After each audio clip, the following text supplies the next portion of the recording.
అయితే యాక్చువల్‌గా మీ కట్టు చూస్తుంటే ఇందాక అన్నది అదే యాక్చువల్‌గా మీకు ఈ సంబంధం. నొప్పంతా ఒకసారి ఈ మోరల్ విక్టరీ అంటారండి దీన్ని.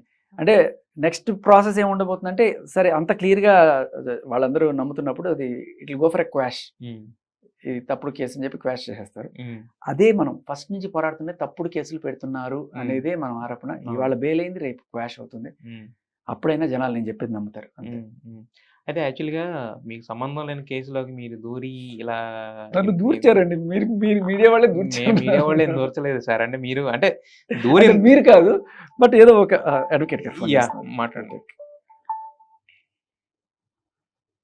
మధు గారు, మధు సార్ గారు, కాల్ చేశారు. మధు గారు, నేను ఎన్టీవీ లైవ్‌లో ఉన్నాను. ఇవాళ కోర్ట్ ప్రొసీడింగ్స్ గురించి ఇఫ్ యూ వాంట్ బెయిల్ గురించి మీరు ఏదైనా ఒక స్పందన మీరు తెలియజేస్తారా? ఓకే. స్పీకర్‌లో ఉందా? యాహ్! స్పీకర్‌లో ఉంది సార్. మాట్లాడతారా? తారక్ ఉన్నారు. Or if you are busy we ah! Can. పర్వాలేదు. ఇవ్వండి ఒక్క నిమిషం. యాహ్! రాజ్ తరుణ్ గారికి బెయిల్ రావడానికి బెయిల్ వచ్చిందని తెలిసింది. దానికి ప్రధాన కారణం భాష గారు చెప్తుందేంటంటే, ఆయన పట్టాభిపురం పోలీస్ స్టేషన్ నుంచి సాధించిన ఎఫ్ఐఆర్. బయటికి తీసుకొచ్చిన ఎఫ్ఐఆర్ అంటున్నారు. సో, అవునండి. సో దాని గురించి మీరు ఇవాళ కేసు గురించి మీరు ఎంత వరకు బయటికి చెప్పొచ్చు అనే పరిధిలో మీరు చెప్పండి దాని గురించి. లేదండి. నేను మీకు మొదటి నుంచి చెప్తూనే ఉన్నాము. అంటే ఇవాళ మీకు వాస్తవంగా మీకు మొదట్లోనే నేను చాలా చోట్ల ఇవాళ భాషా గారైతే మేమైతే మొదటి నుంచి చెప్తుంది.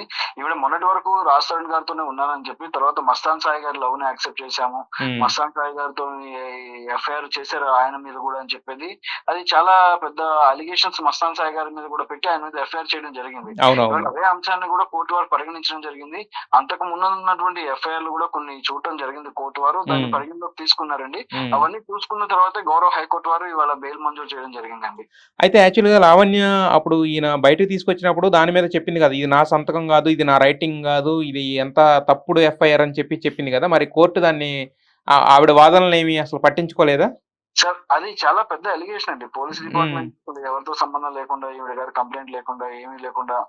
పోలీస్ డిపార్ట్‌మెంట్ వారు ఎఫ్ఐఆర్ చేశారనేది అది చాలా పెద్ద అలిగేషను. హ్మ్. అది వాళ్ళు న్యాయపరంగా పోరాటం మరి మస్తాన్ సాయి గారు దానిపై న్యాయపరంగా పోరాటం చేసి ముందుకు వెళ్తారా? హ్మ్. వీళ్ళు చేస్తారా అనేది చూద్దాం. అలా అయితే గనక డిపార్ట్‌మెంట్‌లో ఉన్నటువంటి చాలా మంది అక్కడ సస్పెండ్ అవ్వాల్సిన పరిస్థితిలోకి ఉద్యోగాలే పోతాయండి. హ్మ్.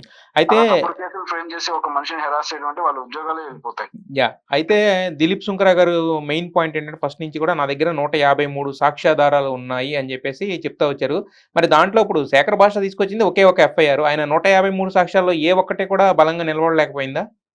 అవన్నీ వారు ఏం సబ్మిట్ చేశారో కోర్ట్‌కి మరి వారికే తెలియాలి. వాళ్ళింకా పూర్తి స్థాయిలో ఆధారాలు సబ్మిట్ చేయమనే కదా కోర్ట్ వారు అడిగింది. అది మ్యాటర్ ఆఫ్ ట్రయల్ అండి. అది ఓకే. ఇంకా వారి అడ్వకేట్ వారిని ఎలా గైడ్ చేస్తారు, లీడ్ చేస్తారనేది అది వారి ఇష్టం అండి. అదే. అది ఎందుకంటే ఇవాళ మనం కోర్ట్ వారికి ఉన్నంతలో మన దగ్గర ఉన్నయి మనం చూపించడం జరిగింది. యాహ్! దాంతోటి ముందస్తు బెయిల్ అనేది గ్రాంట్ చేశారు. అంతే అండి. Okay sir. ఓకే. మరి శేఖర్ భాష గారి మీద భౌతిక దాడి జరిగింది. మరి దాని మీద ఏమైనా కేసులేమైనా ముందుకెళ్తున్నారా? యాహ్! లేతే ఆ రోజు చెప్పాం కదండీ! ఆ రోజు శేఖర్ భాషా గారి మీద అంత అటాక్ జరిగిన తర్వాత ప్రాణహానికి జరిగేంత అటాక్ జరిగింది. ఆల్‌మోస్ట్ అటెంప్ట్ టు మర్డర్ లాంటి అటాక్ అది. అవును. సో, దాని మీద ఆ రోజు ఇమ్మీడియేట్‌గా వారిని హాస్పిటల్‌లో జాయిన్ చేయడము, అక్కడ ఆ నైట్ హాస్పిటల్‌లో ఎమ్మెల్సీ గూడా అవ్వడం జరిగింది. హ్మ్. దాని తర్వాత వారు ట్రీట్‌మెంట్ తీసుకోవడం గూడా జరిగింది. ఓకే. అదే రోజు జూబ్లీ హిల్స్ పీఎస్ వారు హాస్పిటల్‌కొచ్చి శేఖర్ భాషా గారి కంప్లెయింట్ తీసుకోవడం గూడా జరిగింది. యెస్. ఆ కంప్లెయింట్ మీద గూడా ఇప్పుడు లావణ్య గారి మీద ఏం ఎఫ్ఐఆర్ అవుతుందో చూస్తాము.